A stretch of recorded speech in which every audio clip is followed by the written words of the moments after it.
The Iraqi-Iranian border partially reopens for trade. Trucks lined up at the border today as the gates reopened to cargo traffic under the supervision of a medical team and police. Drivers welcomed the reopening as many lost their jobs because of its closure. Since February 28th, the border was closed because the coronavirus was spreading. Right now, trade between the two sides has resumed. We expect it to be like before, with 280 trucks passing through per day, transporting fruits, vegetables, and construction materials.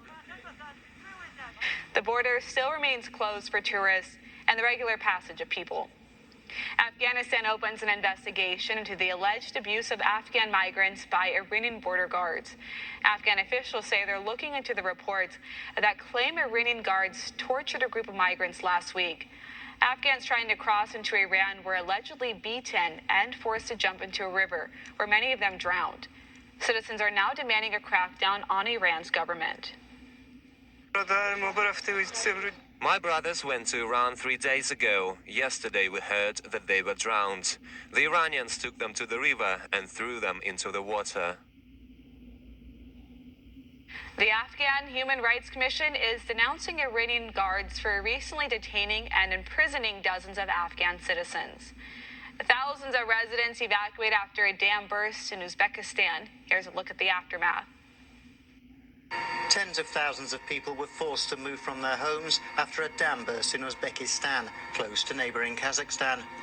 The newly constructed Sardoba reservoir breached its wall on May the 1st.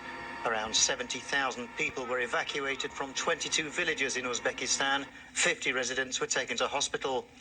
In a tweet, the Kazakh president said more than 22,000 residents in the country's Turkestan region had to be evacuated. He added that negotiations were underway with the Uzbek government.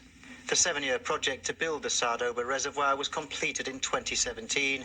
Kazakh officials have criticised Uzbekistan for not providing enough information on the status of flood control. The Uzbek state prosecutor said an inquiry has been launched into official negligence and construction rule violations.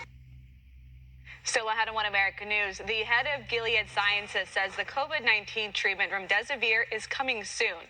We'll show you how soon. Plus, the RNC's chairwoman says she's taking recent polling data showing Joe Biden having an edge over President Trump with a grain of salt. A look at why right after this.